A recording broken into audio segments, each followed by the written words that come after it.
Drama actor भी चइजे Ruby अलीअ जे बारे में जेको हर वक़्तु सोशल मीडिया ऐं मीडिया जी ज़ीनत रही रहंदी आहे। दोस्तो रूबी अली हिकु सिंध जी एतिरी अहिड़ी आर्टिस्ट आहे जेका हर वक़्तु सोशल मीडिया ते पॉपुलर हूंदी आहे ऐं उन जो नालो जॾहिं ईंदो आहे सोशल मीडिया ते त मुख़्तलिफ़ वीडियो ऐं मुख़्तलिफ़ फ़ोटोनि जे तरफ़ ज़हन भॼी वेंदो आहे। दोस्तो रूबी अली सिंध जी हिकु अहिड़ी एक्टर आहे जंहिंजा हर वक़्तु वीडियो ऐं हर वक़्तु फ़ोटोज़ जेको आहे वायरल रहंदा आहिनि सोशल मीडिया ते।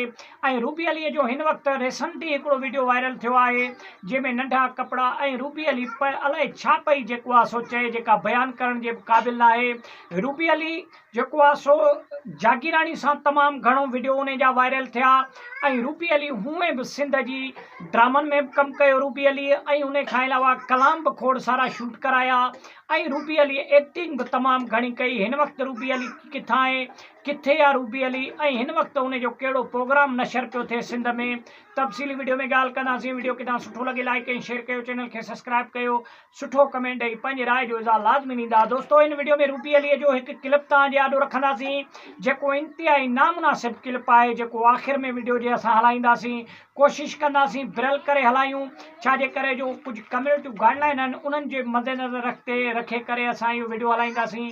ऐं उन खां अलावा मां थोरो तव्हांखे बैकग्राउंड ॿुधायां रूबी अलीअ जी त रूबी अली तमामु घणी जेका मशहूरु थी उहा जागीराणी सां थी। उन जो हिकिड़ो सॉन्ग जेको आयो उहो बि सिंध में तमामु घणो वायरल थियो जेको जागीराणी सां गॾु उन सॉन्ग जी जेका शूटिंग हुई जेका गायकी हुई उहा बि जेको आहे सो रूबी अली जागीराणी सां गॾु जेको आहे सो उहो फिल्म शूट कयो। दोस्तो हिन वक़्तु रूबी अली जागीराणी सां छो काविड़ियल आहे ऐं हिन वक़्तु रूबी अली छो जागीराणी सां राब्ते में न आहे तफ़सीली ॻाल्हि कंदासीं। रूबी अली जी हिन वक़्तु कुझु वीडियो जेके साम्हूं आयूं त रूबी अली दुबई में ॾिठी वई ऐं उते हिकिड़ो ॿियो जेको आहे सो शख़्स हुयो उहा रूबी अली सां गॾु हुयो ऐं सिंध टीवीअ ते ऐं जेको आहे सो KTN ते हिन वक़्तु हिकिड़ो प्रोग्राम हली रहियो आहे यादगिरियूं संभाले रख कमु ॾींदे।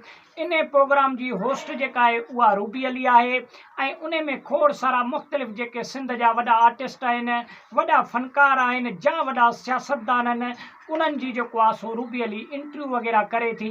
इहो प्रोग्राम हिन वक़्तु KTN ते जेको आहे सो रूबी अली जी तमामु घणी मक़बूल पई थिए। त वॾी महिरबानी मिलंदासीं नेक्स्ट कंहिं वीडियो में। वीडियो किथां सुठो लॻे लाइक ऐं शेयर कयो, चैनल खे सब्सक्राइब करे सुठो कमेंट ॾेई पंहिंजे राय जो इज़हार लाज़मी ॾींदा। वॾी महिरबानी।